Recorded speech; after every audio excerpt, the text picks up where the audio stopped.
If everyone is selling the exact same template, it's going to dilute the marketplace and increase competition, and no one wins. I've been selling on Etsy for almost a decade now, and I've learned what it takes to build multiple successful Etsy shops. So in this video, I'll share with you different tips and tricks and strategies on how you can ultimately build a thriving Etsy shop. Let's get into it. First question we have by Anis. I opened up my Etsy shop about 3 weeks ago, but still 0 sales. Having no sales can be caused by multiple different reasons. So first, it's important to identify where the bottleneck is. If you're getting no clicks, it could mean you have bad mock-up images or a lack of SEO implementation. If you're not getting any favorites for your items, could be that you don't have the best products, or you have a lack of information within your shop, within your descriptions. And all of this you can track within your Etsy Shop Manager analytics, so you can further identify and pinpoint exactly where that problem is. Second question by Divine.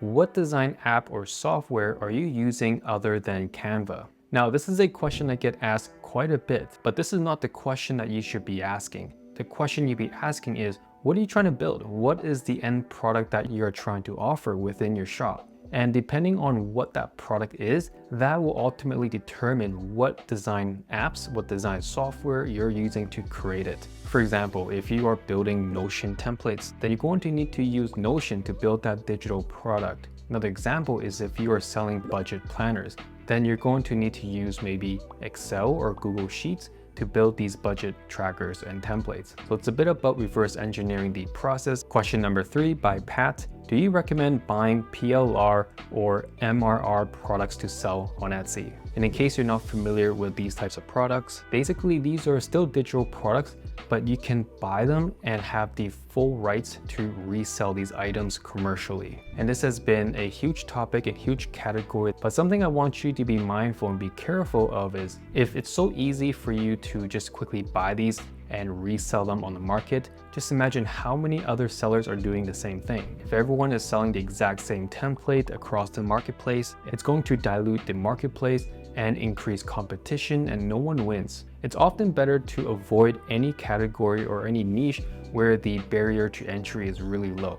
Because like I said, if it's super low, everyone will jump in and there's no longevity within your niche. You're going to spend a lot of time building it and it's not even gonna last you a couple months, right? I'd rather build on categories and niche where I know can last me years to come. And a lot of my shops I've opened up years ago and it's still selling passively to this day. An alternative way on how you can leverage these products is you can buy them, but you want to modify them. You want to make changes on them or add more value within the existing bundles and listings, because this will help you save time from building the products from scratch. And you can just start off where they left off, maybe change the color palettes, the typefaces, the way it's presented, so that it becomes a new unique product, but it's different than what everyone else is doing. Next question, how many listings to create sales on an average shop? When I start a new shop, I like to start with 16 to 24 listings, and that is enough listings for you to test the market.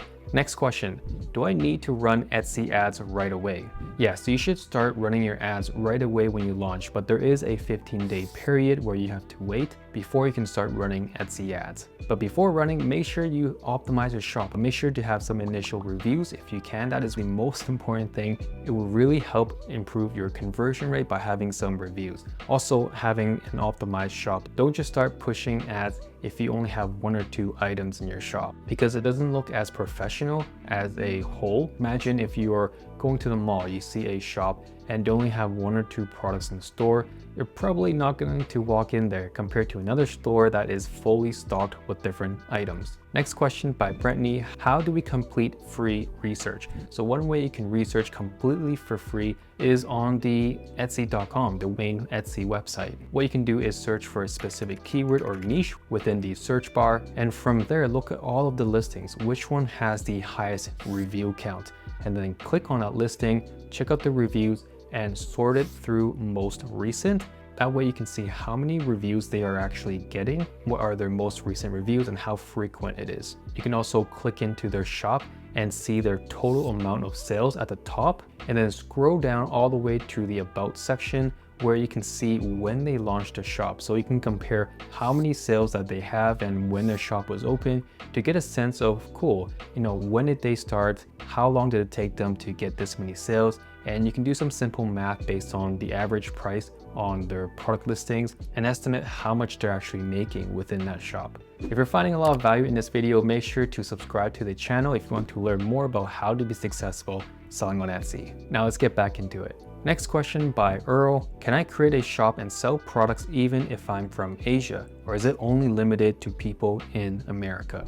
Yes, you can open up a shop from any country out there and sell it worldwide. I'm from Canada and a lot of my products do sell to people in the States, but it also sells to people in Asia, in Europe, and anywhere else. So the reach is pretty much unlimited no matter where you are selling from. I'll also attach an image here showing you all of the different countries eligible to receive Etsy payment and open up your shop. Feel free to pause it just to check if your country is on this list. Even within our Digital Freedom Academy, a lot of our students are global, they're worldwide. They're from everywhere and they're still able to find success selling on Etsy. So don't worry if you are not from the States. Next question by Susan. What is part of the branding? When it comes to building a strong brand on Etsy, this can relate to anything visual or text. So it could be your banner, your logo, your mock-up images, all of the different product images, your about page, your video listings, and your tone of voice within your descriptions and everything else. So it's important to keep everything I just mentioned consistent and cohesive. And the reason why you want to build a strong brand is you get to build trust within your customers and you get to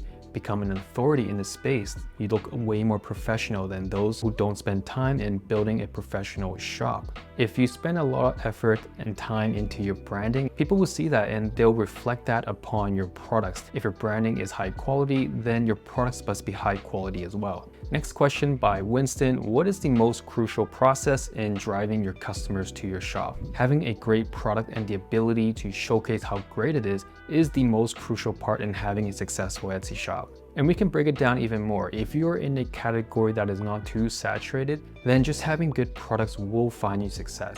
However, in most cases now, if you're in a category that's a bit more saturated, you can't just copy and paste what everyone else is doing. You have to find a uniqueness, an edge within your branding, within your products to find success. What you do need is to create something called an USP, which is unique selling proposition. And this is something you cover a lot more within the Digital Freedom Academy. Last question by Erica. Do you have a free tutorial on how to get started? So yes, you can check out all of our YouTube videos. We have a lot of free resources there showing you different tips and tricks. But if you want a step-by-step roadmap from start to finish, how to research your specific category, how to build a launch plan, how to build those products, how to present it in the best way possible, how to scale your team, outsource, everything that you want to know on how to build a successful Etsy shop from start to finish, then you want to check out the Digital Freedom Academy. Here are some of the different testimonials we got from our students, but it's a great place to be in a private community where all the Etsy sellers are helping each other out, answering each other's questions, and you can also ask me for direct feedback for your progress, your shop,